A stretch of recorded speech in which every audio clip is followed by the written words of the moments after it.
Bienvenue au podcast Premier Visionnement. It began with the forging of the great rings. Aujourd'hui, on parle de la franchise Le Hobbit.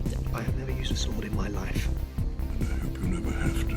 Et Le Seigneur des Anneaux. 3 were given to the elves, 7 to the dwarf lords, and 9 rings were gifted to the race of men. Bien entendu, avant de mettre vos écouteurs magiques et d'écouter le podcast, je vous suggère d'écouter le film, car on va le spoiler complètement. But they were all of them deceived, for another ring was made.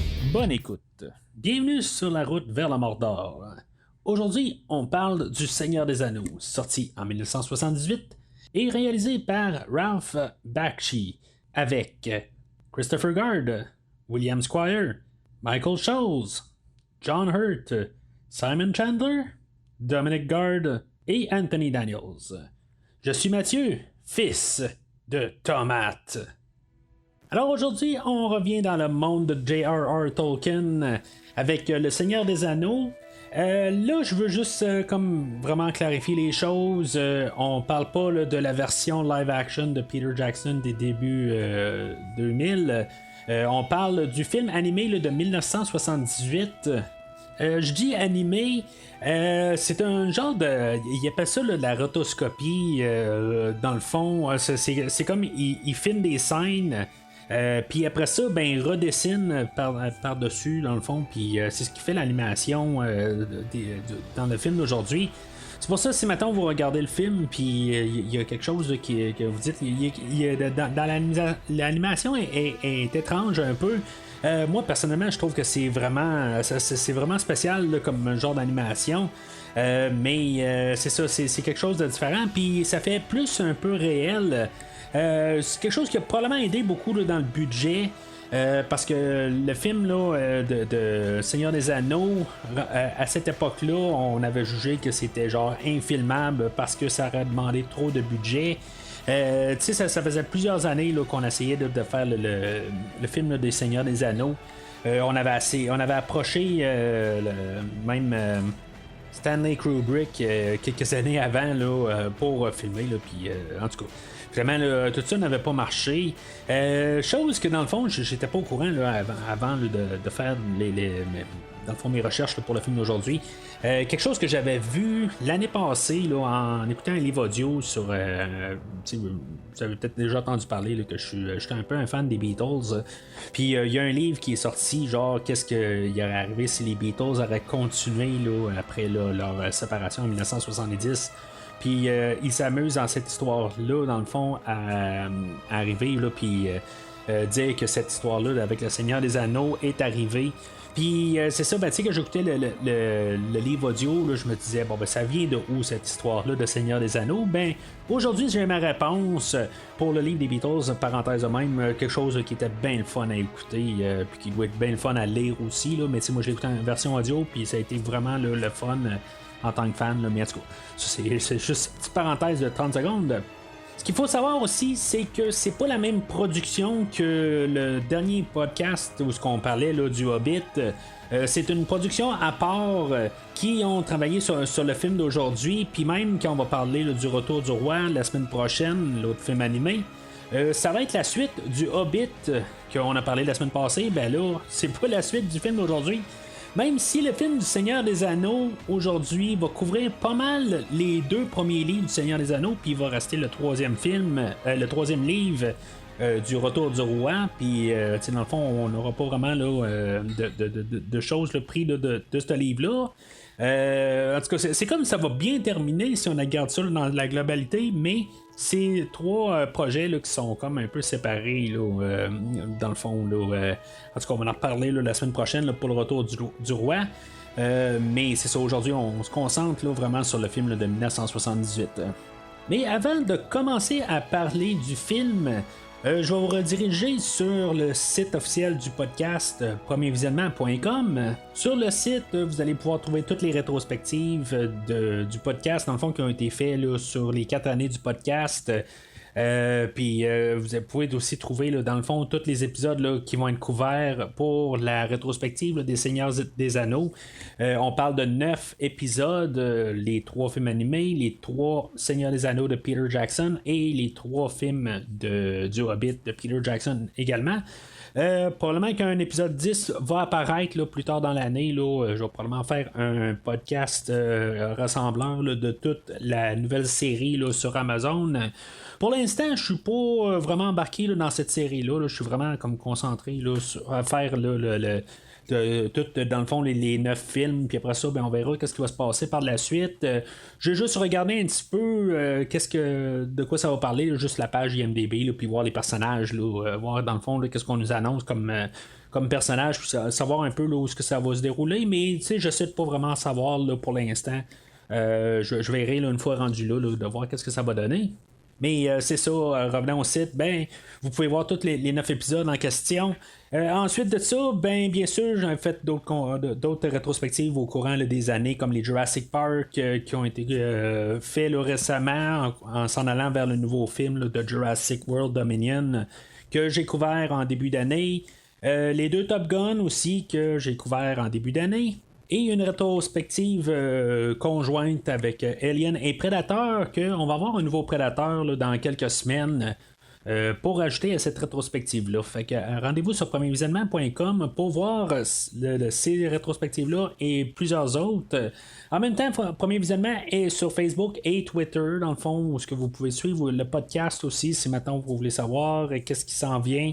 Puis pour commenter là, sur l'épisode d'aujourd'hui ou les épisodes précédents.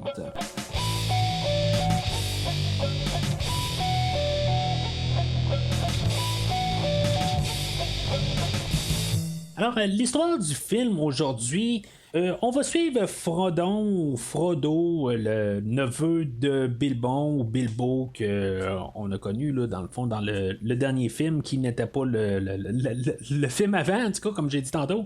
On va le suivre c'est sensiblement un genre de remake plus épique du Hobbit aujourd'hui. Ça va être lui aujourd'hui que dans le fond il va avoir sa mission avec plusieurs alliés dont Sam Gamgee. C'est le genre de cousin là, éloigné, Pippin et Merry. Qu'eux autres vont approcher là, par Gandalf pour, dans le fond, éventuellement détruire l'anneau que Bilbo a trouvé dans des cavernes là, dans son histoire la dernière fois. Dans leur chemin, ils vont finalement tomber là, dans le fond, leur équipe va grossir avec le personnage là, de Aragorn, de Boromir, de Legolas et de Gimli. Mais Boromir et Gandalf vont tomber là, dans le chemin, éventuellement là, un par des orques et Gandalf là, attaqué là, par une grande créature qui s'appelle un Balrog. Par contre, Gandalf, ça sera pas la fin pour lui, parce que lui, en bout de ligne, une fois qu'il va avoir accédé au ciel, on va dire que dans le fond, c'est toi qui vas remplacer le magicien chef du moment, parce que lui, il est corrompu. Fait que tu vas devenir, au lieu de t'appeler Gandalf le Gris, tu vas devenir Gandalf le Blanc et être le chef de sorcier. Mais quand Gandalf va revenir, toute la communauté de l'anneau qu'on avait construit, les 7 qui restent vont être rendus éparpillés un peu partout. On va avoir Frodon et Sam que eux vont être partis là, directement vers le Mordor, va savoir sauver là, de la gang à cause de Boromir un peu plus tôt. Que lui, il voulait avoir l'anneau pour sauver son peuple, dans le fond, il donnait plus de pouvoir puis l'aider pour son peuple, mais finalement ça a fait fuir Frodon. Ensuite de ça, on va voir Merry et Pippin que eux ils ont été sauvés par Boromir, sans succès dans le fond. Ils vont avoir été capturés par des orques, puis finalement ils vont être de leur part et sans danger. Alors Gandalf va se rejoindre à Aragorn, Legolas et Gimli pour attaquer, dans le fond, là, les orques de Saruman, que dans le fond, Saruman veut comme prendre le contrôle là, de ses alentours. Fait qu'ils vont aller voir le royaume là, de Théoden. Que lui, dans le fond, le roi Théoden, lui, il est comme manipulé là, par son conseiller, puis que finalement, en arrivant là, Gandalf va réussir à le faire raisonner. Dans le fond, il est comme un peu peut-être sur un genre là, de sortilège, puis finalement, le Gandalf va le libérer, puis finalement, on va avoir comme un peu une bataille pour éliminer là, les orques de Saruman. Puis pas mal l'histoire va finir là une fois que Gandalf va arriver avec une autre armée là, avoisinante pour finalement là, vraiment tout rayer les orques de la planète. Fait que ça, c'est genre les 2 livres du Seigneur des Anneaux en 3 minutes et demie. C'est vraiment un condensé. Le film aujourd'hui est vraiment. Tu sais, là, j'ai commencé ma lecture du Seigneur des Anneaux, là, les 3 livres, que chaque livre est coupé en 2. Quand j'ai fini le podcast la semaine passée du Hobbit, j'avais commencé la communauté de l'anneau. Dans le fond, je pense que j'étais rendu au 2e chapitre. Là, je suis rendu comme vraiment plus loin. Là. J'ai eu vraiment du temps devant moi pour commencer à écouter là, tout le restant du livre. La première partie de les 2 tours et commencer là, les 2 ou 3 premiers chapitres de la deuxième moitié là, des 2 tours. Fait que je suis quand même avancé. Puis ironiquement, où est-ce que je suis rendu au moment que j'enregistre, c'est juste que, comme par hasard, j'ai pas eu le temps d'enregistrer depuis ce temps-là. Et que je tombe où ce que j'ai tout lu, qu'est-ce qu'on voit aujourd'hui, puis ça tombe pas mal là, exactement là, dans toutes les choses qu'on voit. Le début là, de la deuxième moitié du 2e tome, dans le fond, là, des 2 tours, on va voir un peu là, des scènes là, qui ont été adaptées là, dans le film d'aujourd'hui. Fait que c'est vraiment ironique. Je m'attendais vraiment pas à ça en tant que tel de finir là puis être au moment d'enregistrer. Je trouve ça le fun à quelque part. C'est sûr que ça l'éclaircit là, quelques petits points. Le film, bien sûr, comme j'ai dit un peu tantôt, c'est un genre de remake du Hobbit. Quand on regarde, là, c'est une quête là, pour un Hobbit, dans le fond, puis qu'il va y avoir une nouvelle mission. T'sais, on change un peu là, les objectifs, mais ça reste sensiblement là, la même histoire à la base. C'est sûr qu'on va revenir là, avec la grosse thématique là, de la corruption puis le pouvoir qu'on avait eu là, dans le Hobbit. Là, ça va être pas mal ça aussi, là, le gros thème de fond là, pour le film d'aujourd'hui. Mais peut-être aussi pour rajouter là, sur le fait là, que c'est un remake, je pense que Tolkien aussi le savait d'un côté là, quand il a écrit son histoire. On est 17 ans après le départ là, de Bilbon. Dans l'histoire, dans le fond, on a un début d'histoire où on a comme la fin là, de. C'est pas la fin de vie à Bilbo, mais c'est dans le fond là, de sa vie là, dans le Shire. Que lui va partir là, dans le fond là, vers d'autres aventures. Puis 17 ans plus tard, ça va être l'histoire de Frodon qui va commencer. Ironiquement, quand on a eu là, le Hobbit qui est sorti en 1937, le Seigneur des Anneaux, c'est pas qu'il a pris 17 ans à être écrit, mais c'est à peu près ça, à quelque part. Tolkien avait bien avisé là, ses producteurs qu'il écrivait lentement. Dans le fond, c'était pas sa job principale. Il y avait d'autres travails en tant que tel. C'est sûr qu'il y a peut-être la guerre qui s'est mêlée un peu là-dedans aussi, là, qui a rallongé un peu le temps de son écriture. Tolkien aussi il a écrit là, d'autres livres au travers de ça. Dans le fond, ses producteurs, après le succès là, du Hobbit, ils ont demandé dans le fond là, d'avoir une suite au Hobbit. Puis il s'est mis à écrire là, le Silmarillion. Qui est une histoire qui se passe, je pense, là, dans la Terre du Milieu, mais qui n'a pas vraiment de lien avec les Hobbits. Je sais pas grand-chose de ça, j'ai pas lu là-dessus, fait que je suis peut-être un petit peu dans l'erreur, mais d'après ce que je peux comprendre, les producteurs voulaient plus de Hobbits, fait que qu'est-ce qu'on fait aujourd'hui? On est en guillemets un 2. Puis on fait mettre plus de Hobbit, puis on va mettre un petit peu plus le paquet sur l'univers là, de la Terre du Milieu.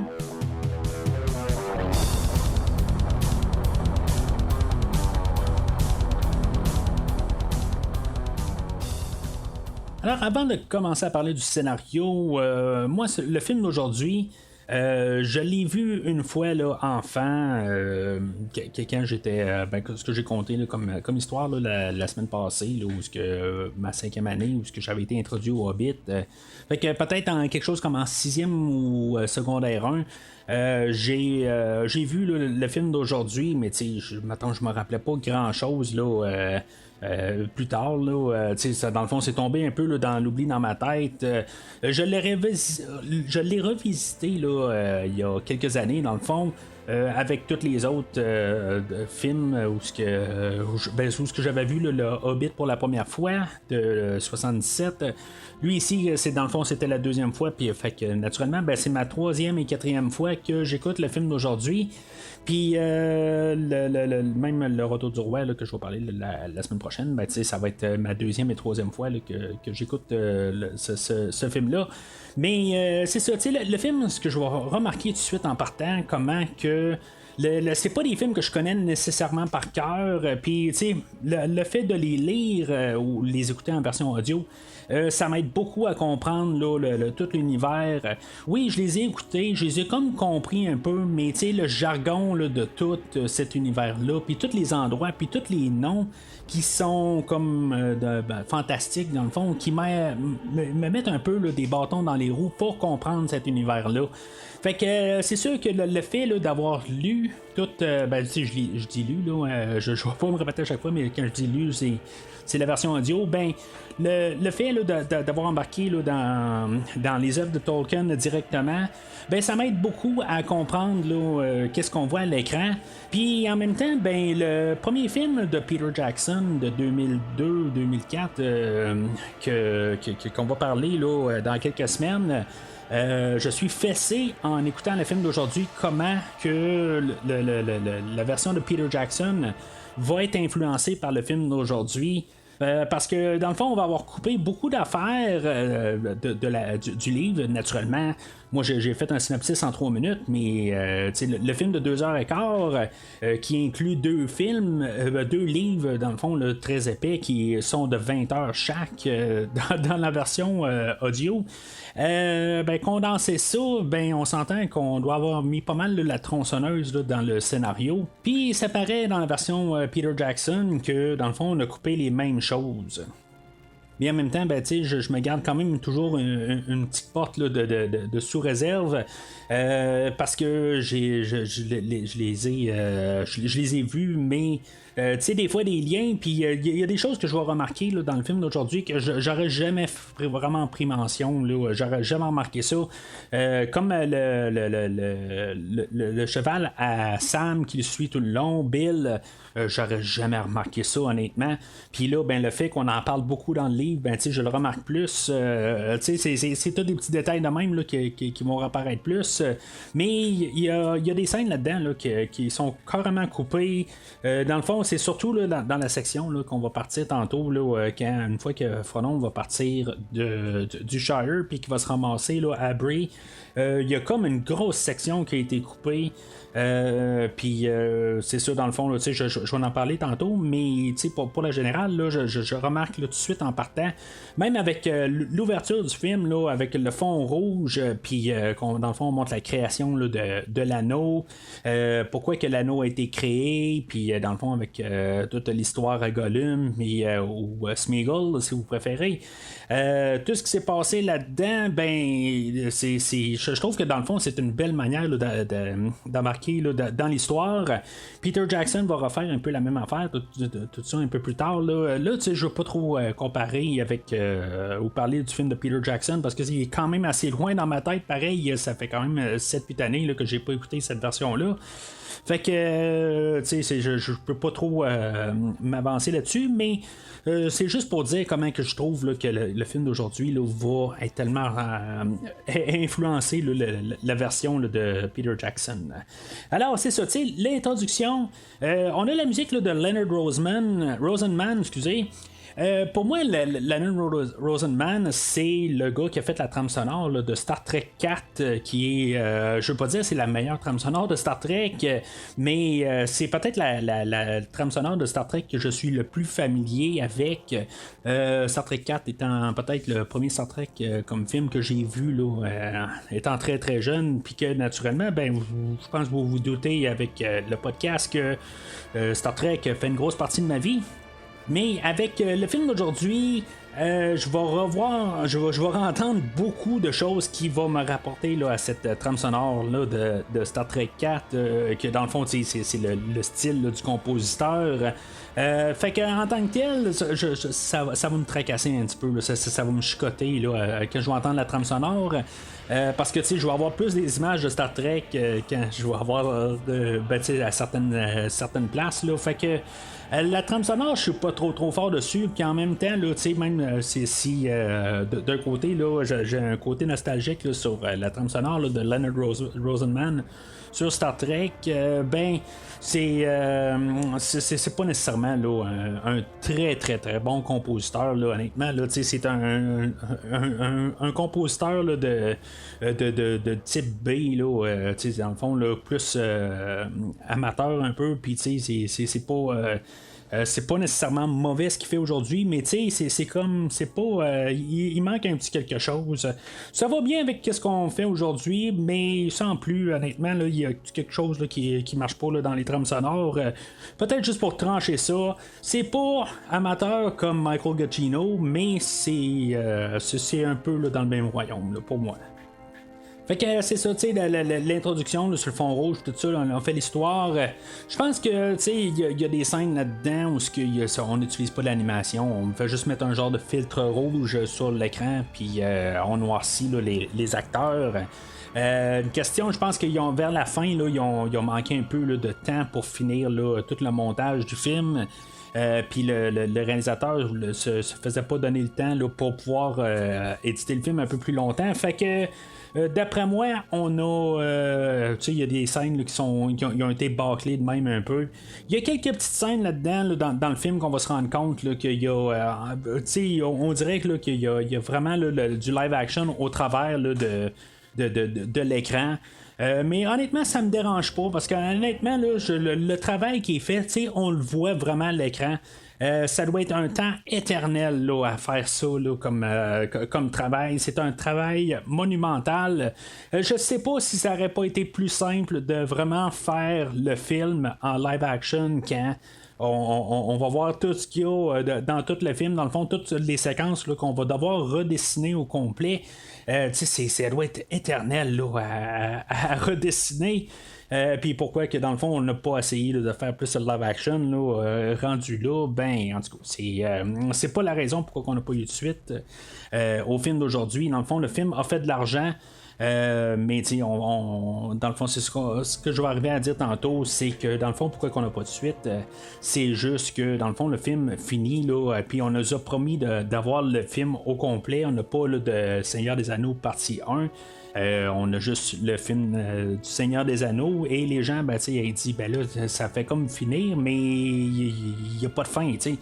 Tout simplement parce qu'on n'a pas fait de commercialisation, de dire que dans le fond on pourrait avoir une suite.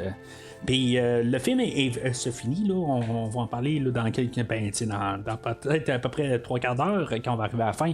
Mais c'est ça, dans le fond là, c'est ça qu'il faut comprendre aussi, mais que regardant tout le travail qui a été fait visuellement là, je trouve que c'est phénoménal là. Mais là c'est ça, je parlerai pas de ça tout le long là, de l'effet visuel, mais tout le long du film, même si des fois c'est un petit peu là, ça jure un petit peu.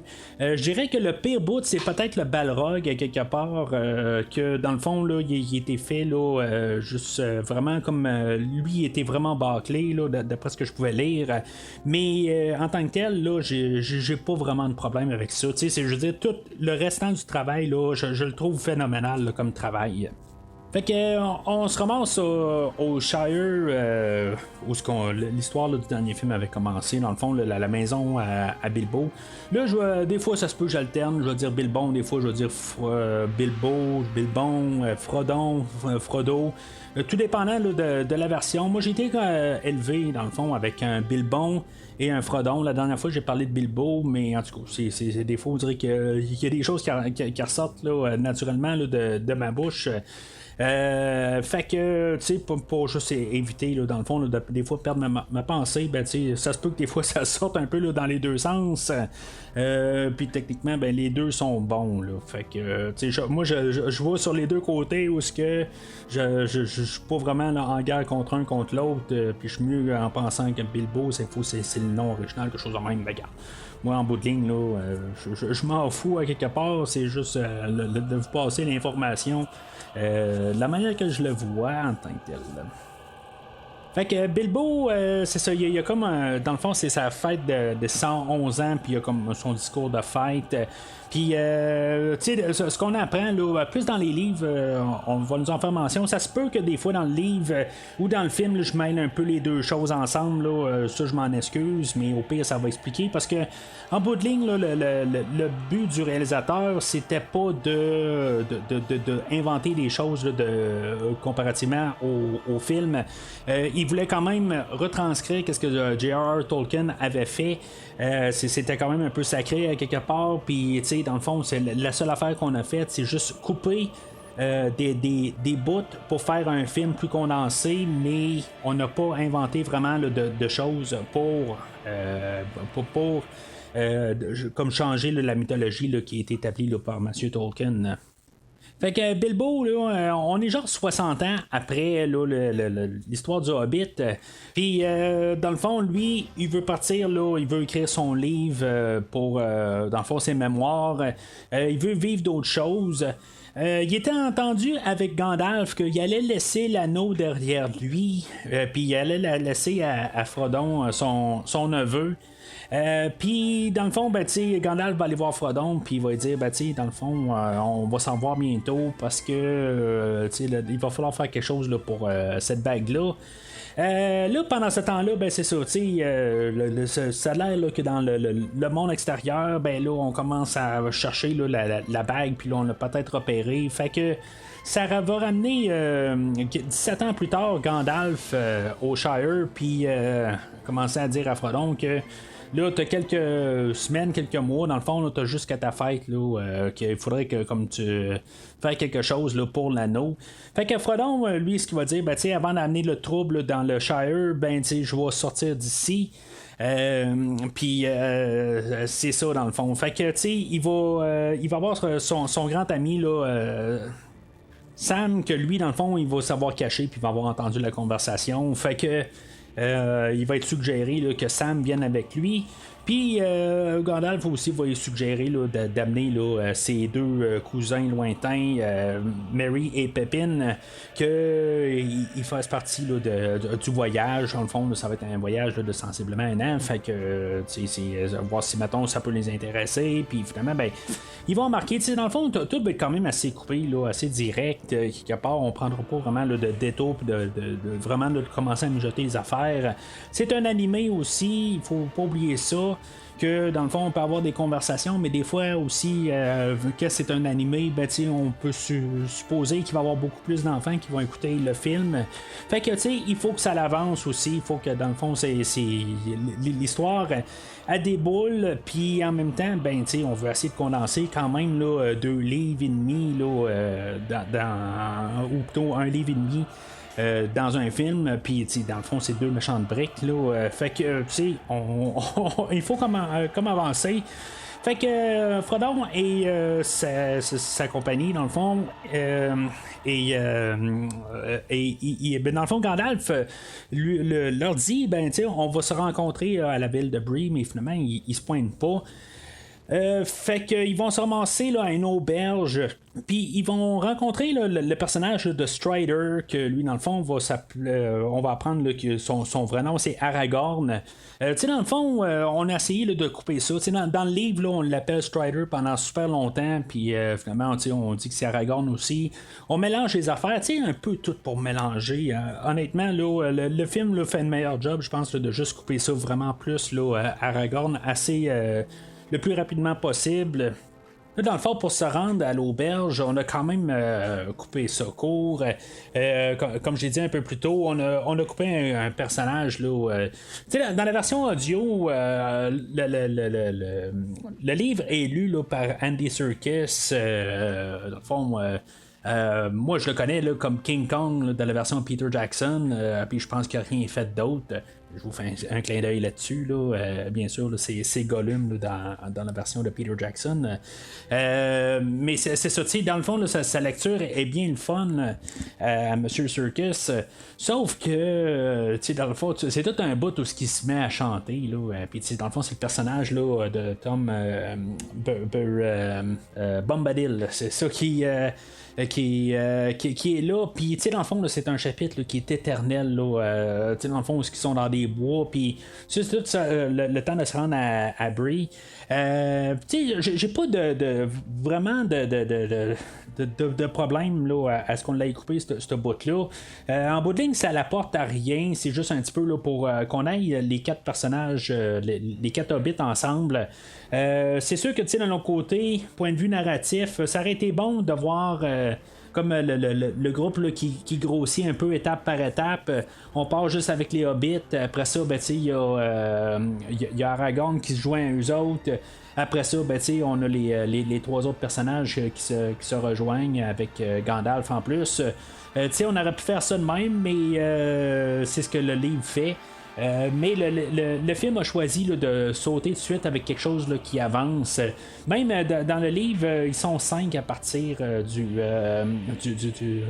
Shire, mais finalement, il y en a un qui se désiste. Alors, ils se sont rendus à l'auberge. Puis, on a l'aubergiste là, que, dans le fond, on va quasiment forcer là, Frodon à danser, puis que accidentellement, l'anneau à Frodon va se glisser dans son doigt puis il va disparaître. Dans le fond, j'ai pas parlé de la bague aussi en question. Moi, j'ai l'impression que la bague dans le premier livre, elle a été écrite pour quelque chose. On l'a vraiment, on a fait cette bague-là pour qu'elle soit magique, qu'elle puisse disparaître. Mais quand on est revenu là, pour le Seigneur des Anneaux, on cherchait quelque chose. Même J.R. Tolkien, il arrive là, puis il voulait partir avec l'histoire à Bilbon, qu'il a commencé avec le Seigneur des Anneaux. Dans le fond, ça s'appelait pas le Seigneur des Anneaux là, à sa conception initiale. Mais c'est comme à quelque part, j'ai toujours eu ce sentiment-là à quelque part que on cherchait quelque chose à prendre dans le Hobbit pour continuer, mais que c'était pas la vision initiale là, de la bague. Honnêtement, là, je l'ai jamais senti comme que c'était comme la même bague du premier livre. Ça l'est physiquement, mais c'est pas qu'est-ce qu'elle vaut là, dans le fond là, c'est pas la même chose. Je pense que ça sent qu'on a pris la bague puis qu'on a décidé que finalement cette bague là est plus importante que qu'est-ce qu'on lui donne là, comme qu'est-ce qu'elle a comme utilité là, dans le premier livre. Mais c'est ça, en tout cas c'est là où dans le fond là, ça va comme un peu révolter l'aubergiste. Il va dire là c'est quoi cette affaire là de disparaître tout ça. Je sais pas pourquoi exactement ça le fait paniquer, ça n'a aucun rapport dans le fond là, pourquoi que le monde capote là-dessus. Mais ça donne quand même là, un peu là, la puce à l'oreille là, à Aragorn, qu'il a vu les hobbits rentrer. Eux autres, dans le fond, sont sous une couverture là, d'un autre nom. Là. Ils s'appellent Underhill au mieux de s'appeler là, Baggins ou Saquet, là, la version française là, qui a été traduite. Ça, c'est quelque chose aussi. Là. Dans le fond, j'ai parlé de Frodo, puis Bilbon, puis tout ça là, tantôt. C'est quelque chose qu'on fait plus aujourd'hui. Il y a un temps où on traduisait les noms, puis là, à Bastard, on a décidé là, de garder un peu les noms anglophones ou les noms originaux. C'est pareil pour toutes sortes d'affaires. Je pense que quand j'ai parlé là, des Transformers, là, il y a pas loin de 4 ans de ça, c'était la même chose. Là, les noms, ils étaient pas les mêmes. C'était d'autres noms, mais qui étaient des noms traduits. Quand j'étais jeune là, ou à cette époque-là, puis c'est des choses qu'on fait plus aujourd'hui. Je trouve ça un petit peu dommage quelque part là, qu'on fait plus ça en bout de ligne. Là, on garde juste le nom anglophone. Je comprends que ça a été écrit là, comme ça, mais quand on fait une traduction, on fait une traduction. Là. En tout cas, ça je tiens à ça quelque part. Je trouve ça le fun. Quand on fait la traduction, mais l'autre côté, ça me dérange pas tant que ça, mais quelque part, je trouve que quand on a pris le temps de traduire les noms, puis tu sais comme Baggins, ça veut dire comme tu sais le fond d'un sac, puis c'est ça que tu sais on y va, puis tu sais on le traduit là, tu sais puis que je trouve que ça a du sens. Là notre équipe dans le fond, eux autres qui avaient été interceptés là, par un cavalier noir pour pas mêler là, avec le chevalier noir, là, il n'y avait pas Batman, c'est un cavalier noir qui ont croisé là, sur la route parce que lui dans le fond il sentait un peu l'anneau, mais tu sais c'est quoi exactement il sent mais il sent pas, parce que là tu sais dans le fond il arrive à côté d'eux autres puis tu sais il recherche, mais en bout de ligne il prend son cheval puis il s'en va. Ils vont suivre quand même là, nos hobbits à Bree, puis ils vont attaquer quand même. Je pense que c'est Pépine qui va être attaqué. Mais il n'y aura pas d'incidence. Dans le fond, ils vont juste comme l'attaquer, l'assommer avec du gaz, puis c'est tout. Sauf qu'il va y avoir la scène où, dans le fond, nos hobbits vont être couchés. Puis Aragorn va arriver, puis dans le fond, il va lui suggérer là, d'aller se coucher ailleurs avec, dans le fond, sous sa garde. Puis tous les cavaliers vont rentrer là, dans le dortoir, puis ils vont se mettre à massacrer là, les lits. Là, dans le fond, les lits sont vides, mais quand même, je trouve que c'est quand même assez sombre comme visuel. Je trouve que c'est comme. Je trouve pas que c'est quelque chose là, que des enfants là, en bas de 10 ans, là, dans le fond, là, ils réagiraient bien là, à voir. Mais honnêtement, je trouve ça quand même le fun là, à voir. Je trouve que ça y va à quelque part que. Ça montre la qualité du comique à quelque chose qui devient un peu plus adulte, puis que même un adulte va plus embarquer, je pense, parce que ça montre que le film aujourd'hui, il est pas visé aux enfants, il est visé plus à un public élargi. Puis que ceux-là qui ont lu le Seigneur des Anneaux, même le Seigneur des Anneaux a un ton différent là, du Hobbit, là, grandement. Dans le fond, le film de la semaine passée, je trouvais qu'il allait bien quand même avec le Hobbit, avec le ton plus léger. Mais le Seigneur des Anneaux, le ton est beaucoup plus sombre, puis le film, justement, il va quand même avec le même ton. Dans le fond, là, les réalisateurs du film d'aujourd'hui, je le trouve un peu. Je sais pas, je veux pas être trop sale, là, mais je le trouve un petit peu épais. Dans le fond, là, de parler contre la production là, du film du Hobbit, parce que dans le fond, eux autres ils ont voulu faire un album musical au travers, puis faire des chansons, puis dans le fond, pour pouvoir faire un marketing. Honnêtement, le Hobbit, il y avait tellement de chansons dans le livre que je trouve que c'était une bonne traduction, justement, ça allait bien. Je m'attendais à pas avoir de chansons du tout dans le livre du Seigneur des Anneaux, mais il y en a moins, mais il y en a quand même un peu partout éparpillé, puis il y a beaucoup de poèmes, puis des affaires de même. Chose que je m'attendais pas vraiment, je pensais que ça allait vraiment être bien différent. Mais c'est ça, justement, j'étais un peu fessé, rendu de l'autre côté. Que dans le livre, on a plus de chansons, puis qu'on arrive avec le film d'aujourd'hui, il y a juste une chanson qui apparaît un peu plus tard dans le film, puis même Frodon aussi, là, qui a chanté un petit peu là, sur la table. avant de disparaître, mais c'est tout. Là, dans le fond, on n'a pas traduit ça là, à l'écran. Là, nos personnages là, se demandent où ce que Gandalf est, parce que là, dans le fond, il est supposé les avoir rejoints, là, mais il n'est pas revenu. Pendant ce temps-là, ben, c'est ça, Gandalf, lui, est allé voir son supérieur, dans le fond, son sorcier supérieur, Saruman, que lui, dans le fond, il a décidé là, qu'il changeait de camp. Puis, tu sais, il va faire un genre de discours à la Darth Vader un peu, là, tu sais, joins-toi à moi, puis, tu sais, dans le fond, on va peut-être pouvoir dominer tout ensemble, ou on va dominer ça avec Saruman, Sauron. Tu sais, puis en bout de ligne, là, c'est un peu là, ce discours-là, mais à quelque part, il va. Ben, Gandalf là, va poursuivre avec lui, puis il va dire là, ton discours de Darth Vader, garde-le pour toi. Là. Alors, Gandalf, lui, il va être gardé prisonnier sur sur une tour, puis en bout de ligne, il va être sauvé là, par des aigles, puis il va revenir un peu plus tard dans l'histoire, mais je sais pas si c'est tout le temps une triche quelque part, ça, dans le fond, il est protégé, pas protégé, mais il y a toujours un peu là, le côté magie qui réussit là, à le sauver. Mais en tout cas, je vais revenir là, à la fameuse scène un peu plus loin, là, que là, ça va peut-être être trop. Fait que nos voyageurs, là, notre semi-communauté, dans le fond, ils vont continuer là, dans les bois là, en s'en allant là, vers Rivendell. Dans le fond, ils n'ont pas encore décidé là, qu'elle allait détruire l'anneau. C'est juste plus une question là, de garder là, l'anneau hors de portée là, de Sauron. Ils s'en vont vers là, puis là, ils vont se faire attaquer là, 2 fois là, par la bande là, de cavaliers noirs. La première fois, ben, ça va être là où Frodon va décider aussi par lui-même là, de mettre l'anneau, mais c'est en mettant l'anneau que ça apporte l'attention directe là, des cavaliers noirs. Puis Frodon va se faire blesser là. Fait que les autres vont se sauver de là.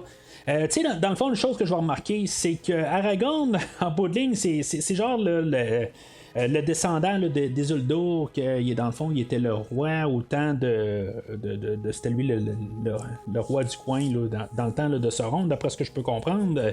Il y a peut-être des affaires un peu, là, je le dis tout de suite, là, il y a tellement de noms puis de provinces puis des affaires de même qu'il y a peut-être des choses là, que je suis pas encore trop certain là, d'avoir catché, fait que ça se peut, là, je vous le dis en toute transparence là, que même en ayant écouté les livres, en écoutant le film 2 fois, puis même en lisant un peu, il y a des choses là, que je suis pas encore trop certain là, d'avoir vraiment là, compris, là, parce que dans le fond c'est un monde qui est fictif. Puis tous les noms, il y a des noms qui se ressemblent, tout ça. Puis c'est peut-être que ça joue un peu contre cet univers-là, quelque part, là, de vraiment avoir tout trop élaboré. Quand, dans le fond, il faut juste comme vraiment embarquer à 2 pieds dedans, puis il faut relire, puis réécouter, puis il faut vraiment s'investir là, pour vraiment bien comprendre là, l'histoire là, qu'on nous apporte. Là, on a fait un petit changement là, du livre. Dans le film, là, c'est là on est introduit à Legolas, mais Legolas vient plus tard un peu, là, une fois qu'on a la table ronde, là, de savoir qu'est-ce qu'on fait avec l'anneau. Là, juste un peu après. Mais on l'a devancé un peu son introduction là, dans le film. Puis c'est pas une mauvaise affaire. Quelque part, on avait un autre elfe, je crois, là, qu'on voyait là, à la place de Legolas. Fait que tu sais, dans le fond, on a juste comme éliminé l'autre, puis on a mis Legolas à sa place. Puis je pense que c'était une bonne affaire. Parce qu'en bout de ligne, là, Legolas, c'est pas mal la seule affaire qu'on va le voir faire là, dans pas mal tout le film. À quelque part, il va suivre nos personnages, mais il n'y a absolument rien d'autre. Il n'y a pas d'importance. Il n'y a pas de scène à lui vraiment, à part juste son introduction, puis c'est pas mal tout. Fait qu'on se ramasse à Rivendell, puis dans le fond, on a comme une table ronde là, pour savoir qu'est-ce qu'on va faire avec la bague. Finalement, c'est ça, on va décider là, qu'on va l'amener là, au Mount Doom, là, dans le fond, là, où un genre de volcan là, pour détruire la bague. Puis là, c'est ça, on va avoir Gimli, dans le fond, qui est un nain. qui va se joindre à eux autres, qu'il est en relation avec le personnage là, de Balin qu'on avait eu là, dans un des 12 nains là, dans l'histoire du Hobbit. Je trouve que c'est quand même c'est le fun à quelque part de juste avoir un peu l'univers élargi à quelque part, mais là, dans le fond, on continue pas avec le même personnage. Mais je me demande à quelque part combien d'années là, que tous les personnages peuvent vivre.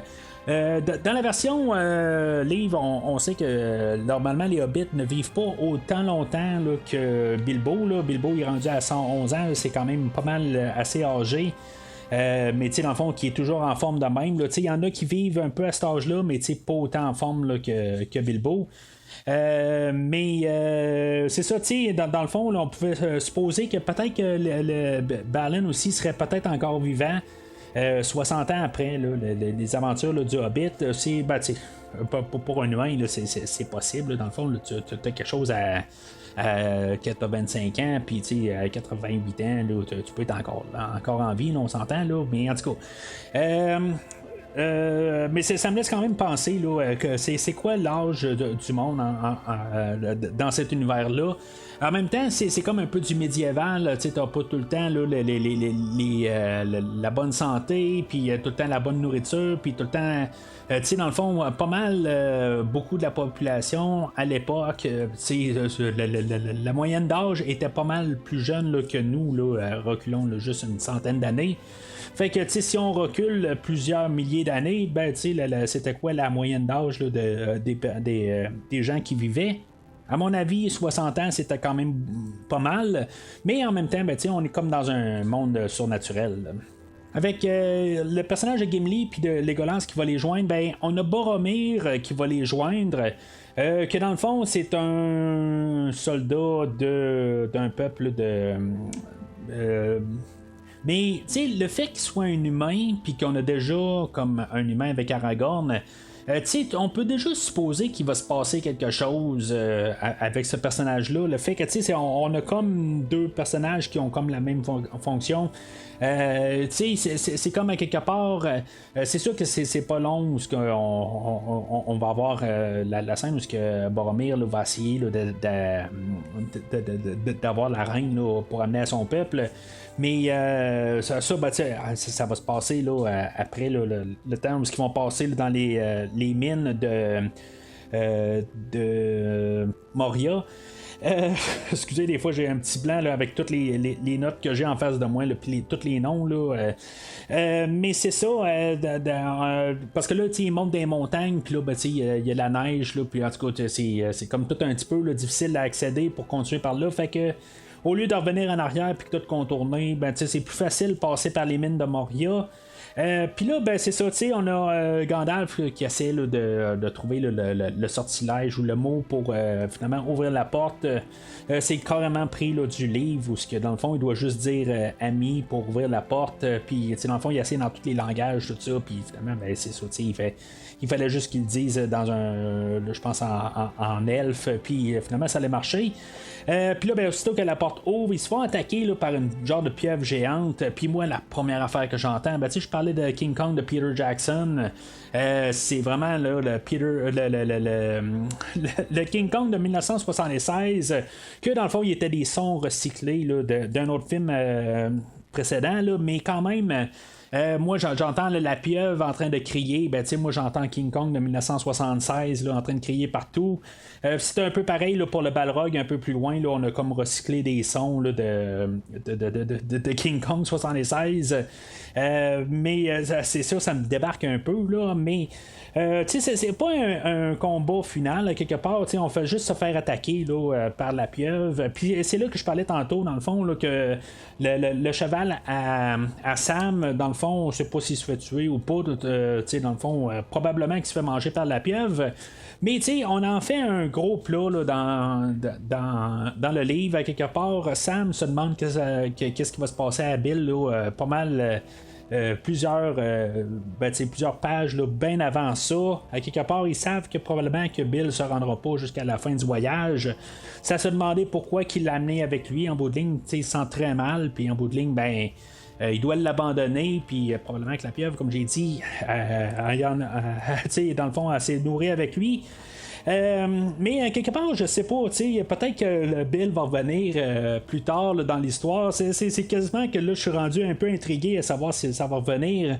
Comme j'ai dit, quelque part, si j'aurais pas lu les livres, c'est des choses que j'aurais pas pris mention. Puis là, ben juste le fait là, de l'avoir dans le livre, puis plus bien sûr avec le podcast, parce que je prends un petit peu plus de notes dans les choses, fait que je me rends compte des petits détails.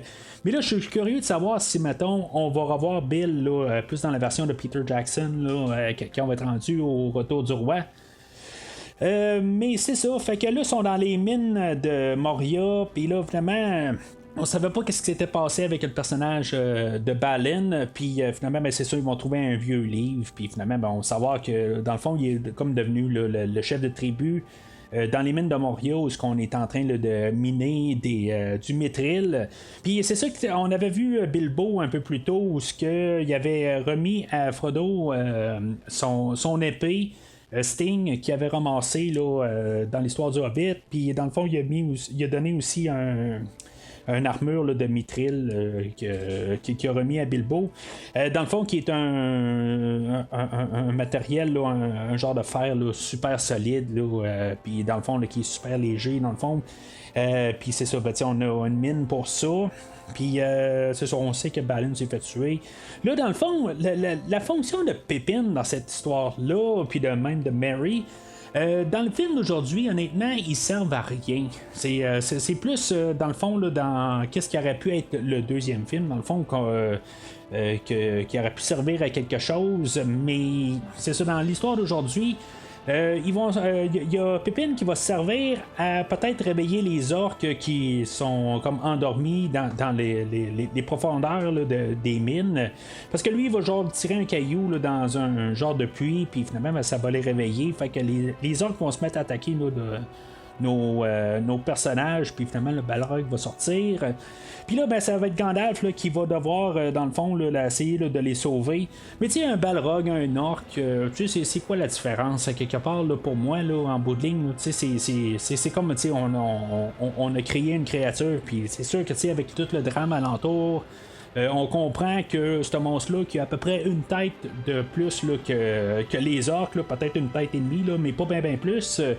est beaucoup plus dangereux, mais tu sais, à quel point, quelque part, oui, oui, je veux dire, on l'a mis un peu plus imposant, mais pourquoi que nos guerriers peuvent pas arriver puis juste y couper la tête là, facilement, là, tu sais. On le met peut-être un peu super fort, mais tu sais, me semble que dans la version de Peter Jackson, il est un petit peu plus imposant, le Balrog, puis ça a un petit peu plus de sens. Puis là, tu sais, je veux pas comparer à quelque part, mais je pense qu'on aurait pu le faire juste visuellement là, dans le film d'aujourd'hui. Mais justement, sur le Balrog, à quelque part, on l'a fait à la dernière minute, puis on a dû bâcler là, la scène. Fait que Gandalf se sacrifie là, pour arrêter là, le Balrog. Fait que nos personnages sortent de là quand même. Ils se font pas suivre vraiment quelque part où dans le fond là, les orques sortent là, mais ils les trouvent pas. Nos personnages se ramassent à Lothlorien. Puis ça coupe assez drastique quelque part. C'est un autre village d'elfes où on a le personnage de Galadriel que elle va lui montrer un miroir, puis là, dans le fond, là, que, tu sais, lui montrer qu'est-ce qui se passe dans le monde, dans le futur, là, puis finalement, tu sais, elle va être... Frodon va y arriver, puis il va dire, regarde, je peux te donner là, l'anneau, peut-être que toi, tu vas être plus... capable de t'occuper là, de l'anneau, parce que quelque part là, ça devient du poids avec toute la situation.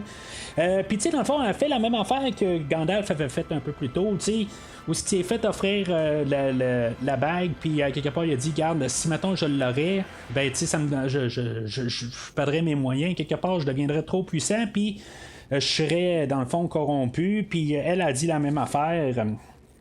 Fait que, dans le fond, ils s'en vont de là, ils se dirigent encore vers le Mordor, mais là, on a Boromir qui va prendre Frodo de côté, puis il va essayer là, d'avoir l'anneau pour pouvoir aider là, son peuple à se battre contre les orques. Puis, tu sais, dans le fond, Frodo, il dit, garde, tout le monde qui est plus intelligent que nous autres, dans le fond, veut rien savoir de l'anneau, fait que, tu sais, peut-être qu'on devra pas niaiser avec ça.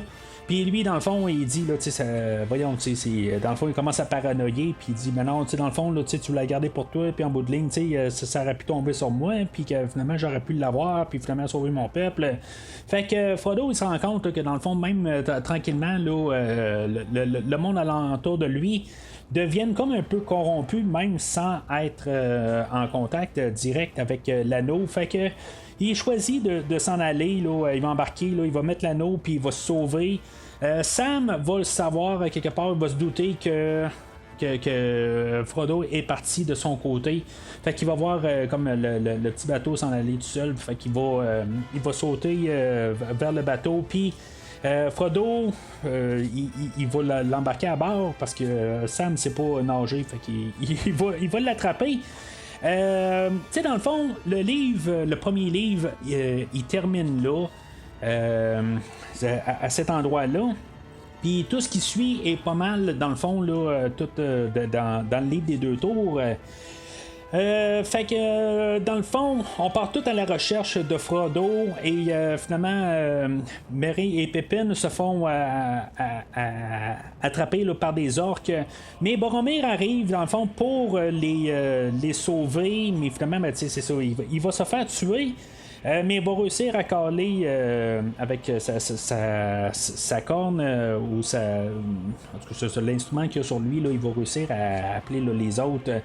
Fait que, tu sais, dans le fond, ça va donner le choix à nos personnages de soit ils vont pour la mission d'essayer de rattraper Frodo, que lui, par lui-même, a décidé là, de partir sur son chemin discrètement, ou d'aller sauver là, Merry et Pippin, qu'eux autres ont été kidnappés là, par les orques. Là, cette partie de l'histoire-là, je sais pas, à quelque part, si, mettons, on voulait pas juste rajouter des personnages, juste un peu, ben, tu sais, élargir l'univers de la Terre du Milieu, c'est pas une mauvaise affaire, parce que, tu sais, en bout de ligne, c'est ça, justement, tu sais, c'est une histoire qui est épique. Comme j'ai dit, c'est un remake du Hobbit, mais, tu sais, on veut le faire plus gros, tu sais, on va embarquer dans des personnages, tout ça. Sauf que, tu sais, mettons leur mission ultimement, c'est que si tu détruis l'anneau, tu dans le fond, là, t'as empêché pas mal tout le monde là, de Sauron de gagner. Fait que, tu sais, c'est pourquoi que tu t'en vas pas quand même te rassurer que Frodon va réussir sa mission. Mais l'autre côté aussi, ben le chemin qu'ils vont choisir, c'est de détruire les orques aussi. Fait que c'est comme sur deux fronts, on va pouvoir attaquer Sauron. Fait que eux autres vont partir pour trouver Merry et Pippin. Que dans le fond, pendant ce temps-là, ben on a des soldats là, du royaume là, de Rodan qu'eux autres vont tuer là, les orques et vont le délivrer là, à Pippin et Merry. Puis les autres vont partir là, de leur côté, puis ils vont tomber là, sur un personnage là, qui, dans le fond, là, il va s'appeler Treebeard. C'est un arbre en bout de ligne.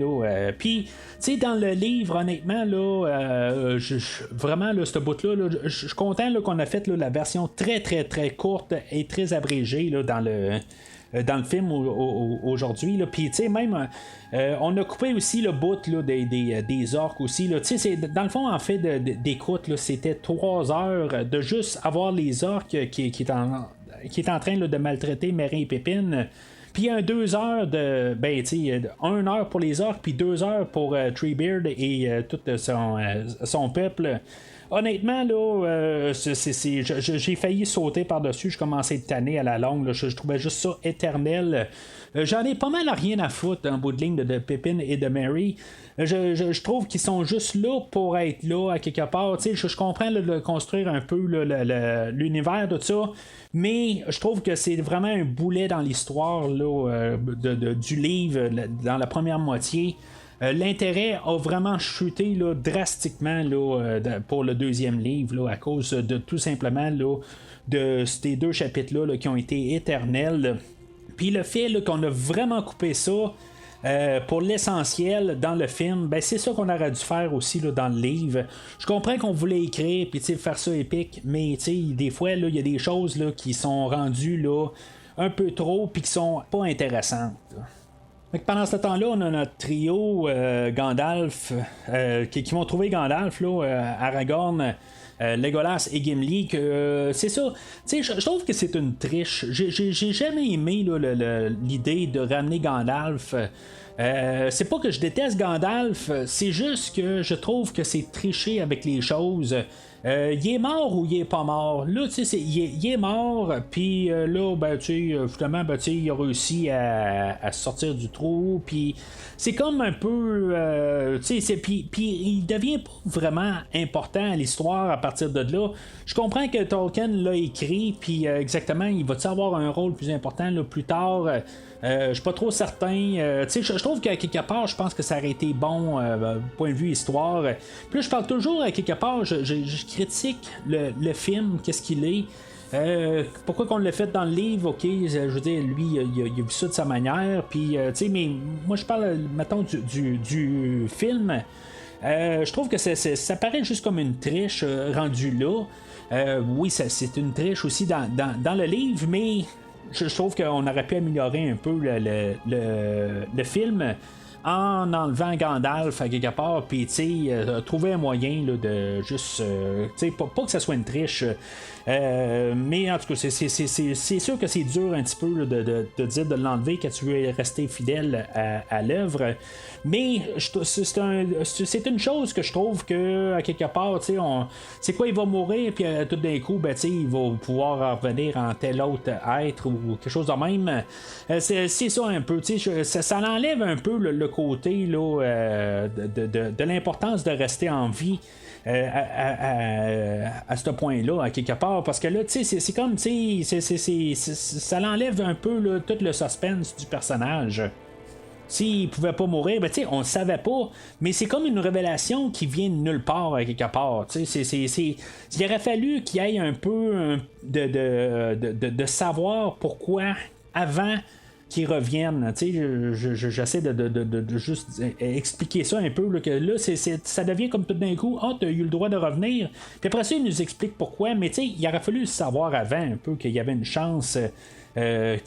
Pour qu'est-ce qui pouvait arriver, puis que au pire, quelqu'un qui avait été capable de le voir arriver, ben, il aurait pu le savoir, mais c'est ça, là, à quelque part, on arrive avec cette histoire-là, puis on nous donne le Gandalf qui revient, puis là, dans le fond, là, c'est rendu là, le maître des sorciers. Ben, je comprends là, que le Saruman, là, dans le fond, il est corrompu, puis que là, il y a le titre, là, dans le fond, là, de pouvoir prendre le contrôle.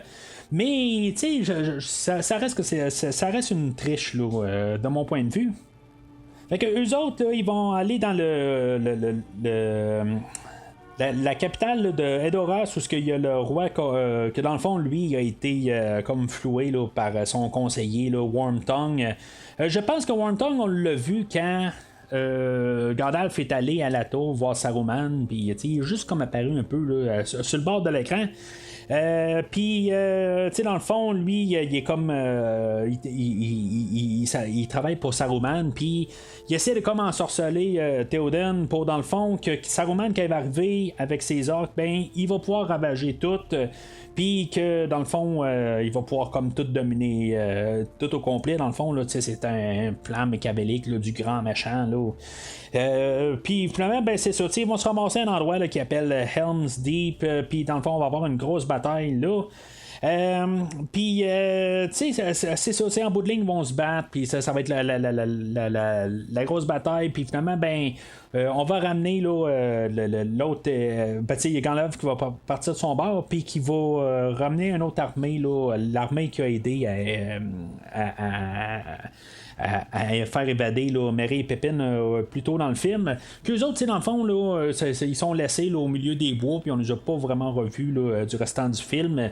On sait pas ce qui se passe avec eux autres, mais c'est ça, eux autres, on sait qu'ils sont en sécurité avec ce que Gandalf a dit. Puis là, ben, c'est ça, la fin là, de tout ça, dans le fond, c'est quand même assez grandiose, mais je dirais qu'à partir de là, où on s'en va là, tout d'un coup, il faut aller au royaume de Théoden, puis c'est comme tout garoché, on s'en va là, mais c'est où ça? C'est quoi? Ça vient de où, là, cet endroit-là? Tout d'un coup, ça devient la destination, mais pourquoi? C'est quoi qui qui fait qu'on doit aller là. Je comprends que c'est de sauver le royaume à côté, puis dans le fond, là, de pouvoir se battre contre les elfes, contre les orques, puis dans le fond, là, de sauver l'espèce humaine, puis d'être capable de ne pas se faire tout envahir là, par Sauron. Je comprends ça, puis Sauron, puis Saruman, bien sûr. Mais c'est comme tout d'un coup, on dirait que l'histoire elle fait juste comme suivre un peu trop le livre, mais tu sais, dans le fond, on n'a pas compris. Quand on fait un film à quelque part, je pense qu'il faut établir des choses un peu à l'avance, puis tout d'un coup, pas qu'on arrive. Que là, tout d'un coup, on dit, ben là, on s'en va là, puis tu sais, ok, ben ça vient de où cet endroit-là, puis c'est ça que ça paraît un peu là, pour les dernières 20 minutes là, du film. Pendant ce temps-là, ben, on a Frodon puis Sam, qu'eux autres vont trouver Gollum, ou Gollum va les rattraper plutôt. Gollum, que dans le fond, c'est un personnage là, qui revient du Hobbit, que c'est lui qui avait l'anneau avant. Puis là, ben, dans le fond, ils vont le mettre pas mal là. Ils sont pas amis avec, mais Gollum, dans le fond, là, on peut pas y faire confiance. T'sais, dans le générique d'ouverture, on voit qu'il a tué son ami pour pouvoir avoir l'anneau. Puis là, ben, en bout de ligne, là, il y a plusieurs années sans avoir l'anneau, puis ça le drive encore. Puis, tu sais, d'y faire confiance assez rapidement, je trouve que ça n'a pas de sens. Tu peux pas y faire confiance à quelque part. Tu sais, c'était son ami là, tu sais, qui l'a tué. Puis là, tu sais, il avait jamais touché l'anneau en plus. Fait que quelqu'un comme ça, à quelque part, tu sais, oui, on va aller avec l'idée là, que, tu sais, qu'on doit pas le tuer, puis c'est mal. Ça, je comprends, puis, tu sais, on peut en avoir pitié à quelque part. Mais, tu sais, puis, dans le livre, on va en mettre un. Ben, on l'a, je pense, aussi dans le film, que l'idée qu'il y a des gens qui vivent puis qui méritent pas de vivre autant qu'il y en a qui vivent ou qui sont morts, qui devraient pas être morts, tu sais. Puis que, tu sais, pourquoi qu'on aurait à choisir d'un bord ou de l'autre. Des affaires de même, là, c'est une chose qui est assez intéressant comme pensée, quelque part qu'en bout de ligne, s'il vit, il a son droit de vivre, puis si ça a été choisi qu'il vive. Puis c'est pour ça, dans le fond, là, que Frodo décide de ne pas tuer Gollum. Mais c'est comme ça laisse un petit peu là, dans le néant aussi. Ça laisse comme un peu une ouverture à ce qu'il va, il va se passer quelque chose avec eux autres. Mais ça laisse la porte ouverte, dans le fond. C'est le film, il finit vraiment là, bang, d'un coup. Il n'y a pas, tu sais, oui, on a un texte, là, c'est genre Gandalf qui parle par-dessus, là, qui dit, là, ben, tu sais, ceci termine là, la première partie ou l'histoire là, du Seigneur des Anneaux, mais tu sais, c'est comme dit dans un langage que c'est peut-être la première partie, mais c'est peut-être le Seigneur des Anneaux total ou quelque chose de même. Ça dit que tout a été comme ils ont vaincu là, le mal rendu à la fin de l'histoire, mais c'est comme l'histoire débutante du Seigneur des Anneaux. Tu sais, c'est comme dit dans deux sens quelque part, puis ça dit deux choses contradictoires. Fait que ça finit vraiment bizarre. Puis tu sais, c'est pas ça quelque part qui était construit tout le long du film. Je pense que tu sais, on avait comme pris notre temps. Puis là, ben, vers la fin, là, c'est ça, tu sais, on garoche tout, puis là, tout d'un coup, on nous ferme ça en pleine face.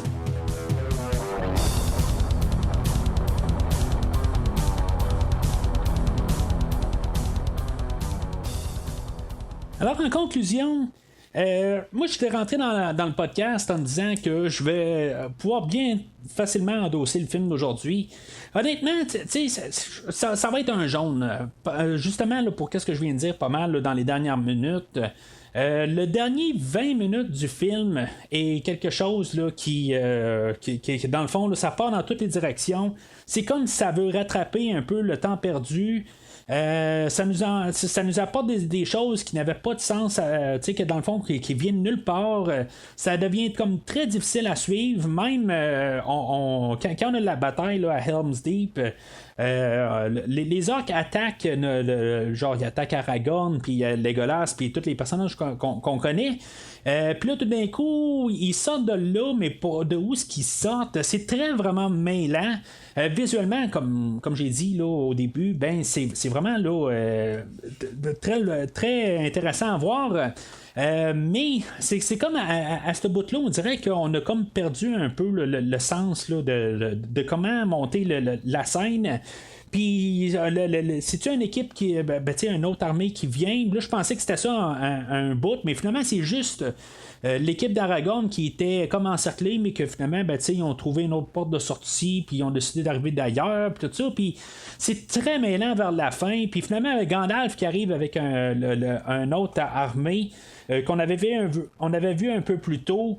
Que pour aider Aragorn, puis que finalement, on nous ferme ça carrément en pleine face. Je sais pas, le dernier 20 minutes, là, il est vraiment là, il fait vraiment mal au film. Sauf que le premier heure et demie là, du film est vraiment solide. Je trouve juste ça plate qu'on n'a pas eu de suite. Puis c'était juste une petite décision là, qu'on a prise de pas faire une suite que de pas dire qu'on avait une suite parce que là, dans la mentalité là, des producteurs c'était personne va payer pour voir la moitié d'un film. Ça, je suis d'accord à un certain point, parce que moi, honnêtement, quand j'écoute un film, puis savoir que, dans le fond, je vais avoir la suite dans 2 ans, des fois, je préfère attendre la suite dans 2 ans, puis écouter les 2 films, au lieu de me taper un film, puis plus tard revenir, puis dans le fond, avoir oublié le premier film ou quelque chose de même. Fait que, je comprends cette mentalité-là, mais sauf que, tu veux faire quelque chose de super grandiose, puis, c'est comme. Il y a une bonne idée en arrière de ça, mais, c'est comme il aurait fallu faire un film de 3 heures au lieu de faire un film de 2 heures. Tout simplement, je pense que ça aurait pas mal réglé. Est-ce que les gens seraient assis dans la salle un film de 3 heures? Ça, je suis pas trop sûr de ça, par contre. Fait que, je comprends pourquoi on a fait le film d'aujourd'hui. Mais c'est ça, quelque part, je pense qu'il aurait fallu essayer là, de peut-être encore passer la hache encore plus là, dans le scénario, puis peut-être faire toute l'histoire en 2 heures. Comme tout couper peut-être là, la bataille de Helm's Deep. On aurait pu couper ça puis mettre plus ça là, à la fin là, dans le Retour du Roi, puis vraiment comme condenser encore plus, on n'aurait comme pas eu le choix, mais au moins ça aurait été plus complet. Fait que c'est ça finit avec un film qui est très incomplet rendu à la fin, puis que, oui, il va y avoir le film là, la semaine prochaine que je vais parler là, du Retour du Roi, mais c'est pas la suite du film d'aujourd'hui. Fait que, puis il y a beaucoup de talent dans le film d'aujourd'hui, puis c'est comme je dis, visuellement, là, je trippe quand j'écoute le film, là, je trouve que, visuellement, là, c'est une réussite là. On pourrait dire n'importe quoi, puis même dans le temps les critiques ils étaient pas très très fans on trouvait que les effets étaient pas très très réussis, mais honnêtement moi je suis vraiment épaté là, en voyant là, qu'est-ce qu'on voit à l'écran là. Moi je trouve ça vraiment tous les mouvements là, ça commence vraiment au début où ce qu'on voit Bilbo qui est en train d'argumenter avec Gandalf puis il bouge. Moi j'écoutais beaucoup là, de bandes dessinées aussi quand j'étais jeune, là, les Astérix, des Lucky Luke, puis ça bougeait pas de même. C'est vraiment l'articulation qu'on a là, dans ces comics-là. Là, je trouve ça vraiment quelque chose à regarder. Puis ça donne vraiment un style humain à la bande dessinée. Fait que, dans les côtés là, qui sont vraiment positifs, là, il y a l'animation, le style, puis. La fidélité au livre quand même si on a coupé plusieurs parties, je trouve que on a fait quand même une bonne fidélité au film. Ironiquement je suis quand même content là, qu'on n'a pas rempli ça de chansons comme dans le premier film. Dans le premier film là, en guillemets là, comme que Hobbit a fait pour son livre, qu'on n'a pas comme été trop dans les chansons dans le film aujourd'hui comme le livre le fait, pour une question de ton. Puis je trouve que ça l'aide à garder le ton assez sombre du film, puis j'aime beaucoup ça. Puis bien sûr, c'est ça, en coupant le Tom Bombadil, là, puis en coupant les orques, puis toute l'histoire là, des Ents là, avec Treebeard, le fait qu'on a coupé ça, là, je trouve que le montage là, ou les idées qu'on a faites en fait scénario, je trouve qu'on a fait les bons choix. Juste peut-être dans le côté négatif, mais c'est ça, on a la fin, puis les personnages là, de Legolas puis de Gimli, puis le personnage de Gandalf qui revient, tout ça, chose que on aurait pu quasiment couper rendu là pour au pire donner un peu d'espace là, justement là, pour embarquer là, le Retour du Roi là-dedans là, dans l'histoire d'aujourd'hui. Je trouve qu'il y a des manières là, qu'on aurait pu faire pour condenser encore plus. Puis au pire, avoir un film de 2h30 puis avoir le retour du roi là-dedans. Puis on aurait pu avoir toute l'histoire complète. Puis je pense qu'on aurait pu faire quelque chose là, d'assez solide, là, mais c'est ça. Honnêtement, je vais me tenir sur mon jaune, mais je trouve que la première heure et demie là, est vraiment quelque chose là, d'impressionnant à voir. Là. Fait que c'est pas mal tout pour aujourd'hui. La semaine prochaine, comme j'ai dit, on va parler là, de peut-être la suite directe là, du Hobbit, puisque c'était une production à part, mais c'est la même production là, du Hobbit la semaine passée. Puis c'est vraiment deux compagnies, là, deux studios là, rivales, quelque part, comme je disais. Le réalisateur d'aujourd'hui a des méchants mots à dire contre l'autre production. Honnêtement, là, on fait des films à quelque part, mais moi, là, j'en parle souvent au podcast là, quand je vois un réalisateur là, qui parle contre un autre réalisateur. Là, c'est quoi qui dit que lui, son produit est meilleur qu'un autre produit. Puis, c'est pas les fans qui peuvent le dire ou n'importe quoi. C'est juste à quelque part. Moi, je trouve que le film du Hobbit de la semaine passée est très fidèle, puis en fait de ton, puis en fait là, de respect de la source. Ben, je trouve qu'on avait fait une très bonne job. Puis le film d'aujourd'hui, ben, même s'il y a quelque chose à dire sur le Hobbit, ben, malheureusement, ben, son film tombe inférieur un peu d'un côté au film du Hobbit parce que il est pas à 100% fidèle d'un autre côté. Il est autant fidèle que le Hobbit l'était là, la semaine dernière. Puis peut-être encore moins parce que le côté, ben, c'est qu'il a pas juste fait un livre, il a fait un livre et demi, puis il en a coupé, puis tu sais, en tout cas. Fait qu'en tout cas, c'est un débat en soi, là, puis tu sais, je pense que je me suis pas mal assez. Je n'ai pas mal trop dit là-dessus, tant qu'à moi. Mais c'est ça, la semaine prochaine, c'est ça, on va parler là, du film là, du Retour du Roi là, animé là, de 1980 que j'ai juste vu une fois. Là, fait que je me rappelle pas vraiment quelque chose. Je sais qu'il y a encore les chansons là, qui vont être là vraiment là, très imposantes. Puis je pense qu'il y a une tonne qui va arriver là-dedans que je sais que je l'ai ri pendant des jours et des jours. Je sais pas c'est quoi exactement. Là, j'ai juste hâte là, de rentendre cette chanson-là à quelque part. Là, je sais qu'il y en a une qui m'a fait rire là, à cause du sujet, mais peut-être que vous savez déjà d'avance, mais en tout cas, je vais probablement en parler là, en masse là, la semaine prochaine. Entre-temps, ben, n'hésitez pas à commenter l'épisode d'aujourd'hui. Pour vous, est-ce que c'est le film ultime là, du Seigneur des Anneaux ou, dans le fond, est-ce qu'on aurait dû couper un peu plus? En tout cas, suivez qu'est-ce que j'ai dit dans le fond aujourd'hui, puis n'hésitez pas à commenter, là, à argumenter qu'est-ce que j'ai dit aujourd'hui. Est-ce que pour vous ça a du sens ou ça n'a pas de sens? Et n'hésitez pas à commenter ça.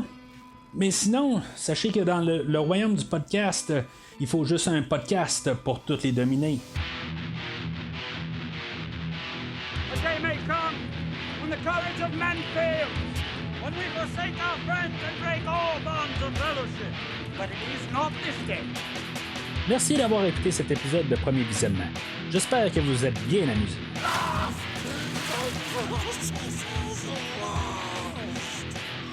Revenez-nous prochainement pour un nouveau podcast sur un nouveau film.